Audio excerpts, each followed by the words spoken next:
Halikayo at tingnan ninyo kung saan nakatira si Kristo.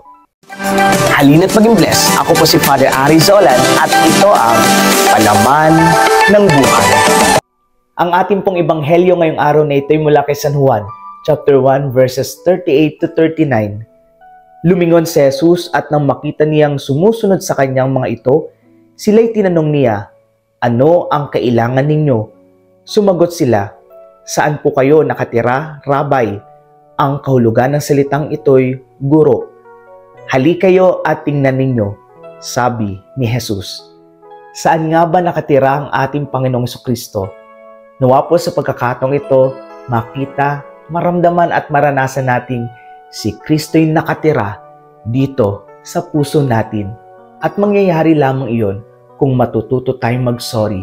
Ibig sabihin, pinagsisisihan natin ang lahat ng mga nagawa nating kasalanan at nais natin itong talikuran. Kakibat nito, binubuksan natin ang ating puso upang ang Diyos mismo ang magpanibago at magpabago sa atin.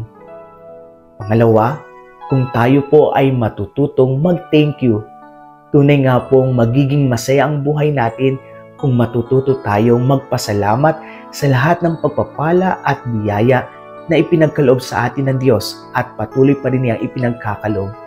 Ang isang taong marunong magpasalamat sa harapan ng Diyos ay marunong magpakababa at higit sa lahat, magkakaroon tayo ng isang buhay na ganap at kasiyasiya kapag ang tiningnan natin ay yung mga bagay na dapat natin ipagpasalamat sa Diyos. Pangatlo at bilang panghuli, kung matututo tayong mag-I love you.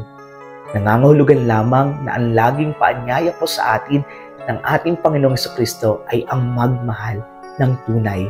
Huwag po nating hayaan na ang puso natin ay mapuno ng kasamaan, kasalanan, kadiliman, galit, puot, kasinungalingan at hinanakit.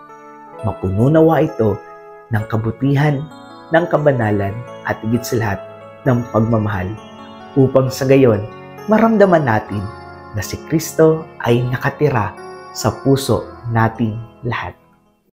Magkita-kita po muli tayo bukas. Ako po si Father Ari Zolan. God bless you po and keep safe. Please like and share this video.